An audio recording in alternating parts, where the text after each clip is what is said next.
once you start making 500,000 a year, you realize it's not actually that much money. You know what I'm saying, right? Because it's actually not a lot. Like you see people doing a Bro, it lot depends more. where you live, man. Because I was just now Yeah, in Bali. I mean, bro, I'm Bali is stuck in the beautiful. Dubai matrix. All I Yeah. see is Bugattis, Lamborghinis, Richard Milles, and that's my exposure. So that fuels me. That's like, okay, I'm nothing. I've still got so much to learn, so much to grow, so much to achieve. And then I go to Bali, not a logo in sight. Everyone's in flip flops and vests Yeah. and caps and the mopeds, and I was And there they're too. happy, And they're happy. I was there. I was happy. I wasn't thinking about a car. I wasn't thinking about anything. So I figured it out, bro. I got a get rich quick scheme.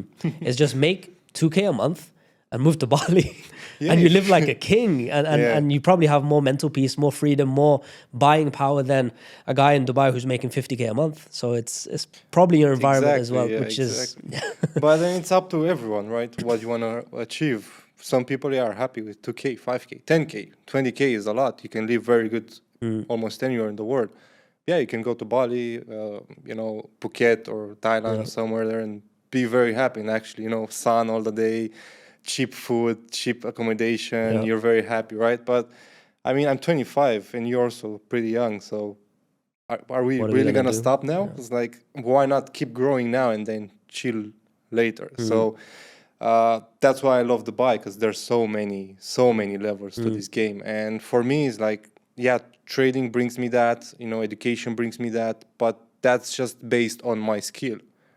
If I stop trading, everything is going to go down, right? So that's why I want to start actually building businesses, having teams, having employees to build more and to grow in different areas, because that's when you actually feel that money. Like for me, I don't really feel the trading money, because like you can have a very good month and then you can have like 3 bad months. Like what happens then, right? So that's why I think that's the next step once you actually become a good trader. And I think that's the next step for every entrepreneur, because even if trading is a stepping stone, you said that a lot, right?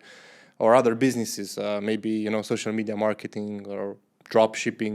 Those are all stepping stones. They start bringing you money, and then you look to deploy that money, get connections, build more, and actually have businesses that run well for a few years, and we're talking years now, and then maybe potentially selling that business, growing in different areas. So that's just my goal, is to actually, have that business. So the vague concept that I've understood, and this is just from thinking and also speaking to a lot of high level people, is we can look at it like a 3-step ladder. Obviously, there's a lot more complexity, but the 3 steps is like you need an introductory skill set.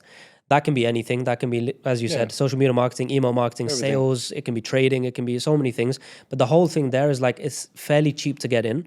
You don't need a whole tech team. You start off with a skill set, a little bit of money, and it's your time and hard work and skill set that's going to pay you.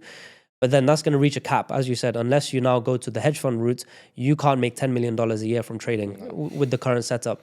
So you eventually reach a cap, a very good cap, but it's a limitation nonetheless. And in your 20s, you've got your whole life ahead of you. Growth, feeling like you want to grow, is normal. Then there's level 2, which is just cash flow business. And there's various forms, and usually people look to the industry to do it.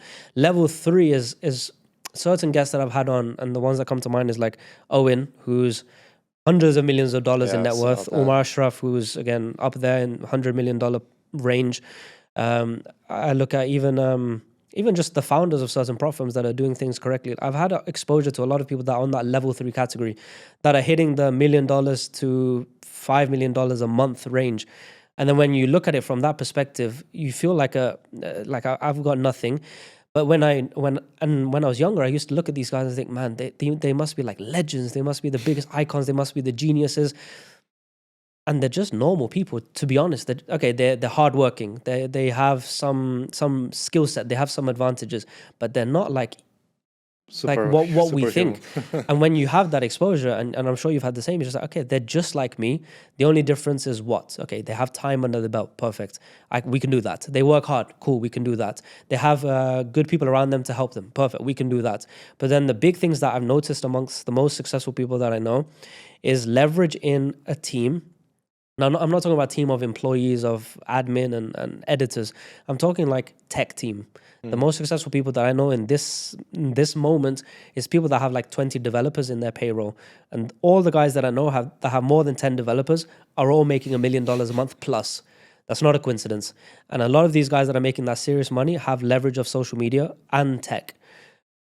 And that feels to me like a strong level 3 thing, but you can never do that at level 1. We can all look at Umar and these guys and be like, I want to be like Owen, but do you have the capacity to make 500K a month in payroll? Well, that's another question. Yeah. How do we get there?